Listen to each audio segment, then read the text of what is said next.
First couple of days here at practice, I think it's really just making sure we're understanding the standard that we're playing at, or we want to play at, and I think we're going toward that goal. That we're going toward that goal that we want to play at. So I think in terms of the defense, I think we're doing a good job going where we want to go. Obviously, we still got a long way to go, and we're still improving, but I think everyone is starting to understand how we're trying to play on defense.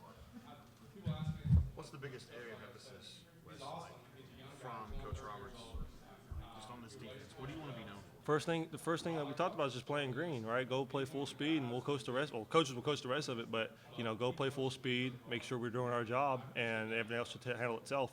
That's what we have coaches to correct players. So that's what he's asking us to do is go play green right now and play to the standard that we're trying to play at. He said the term linebacker-driven defense. What does that mean to you guys to be a group that he wants to be the kind of the driving force on the defense? Linebackers are quarterbacks of the defense. Everyone knows that. So he's expecting the linebacker group to always make the correct calls, always make sure everyone's lined up, always making sure the communication's echoed throughout the field. So when he says linebacker driven, he's saying like linebackers taking charge, making sure the front set, making sure they're communicating with the back end, and making sure that they're the centerpiece of the defense and everything's being communicated properly. Tate was just telling us how at the end of practice you went live and Jarquez was kind of making up for some lost time, running over some people. How big is it for your team to have him back there in the backfield?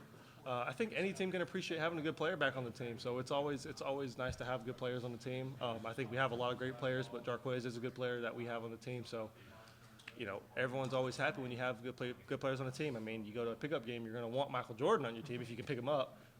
So it's good. It's always good to have good players, and you're always going to try to get the best one. So it's good to have another good player back on the field.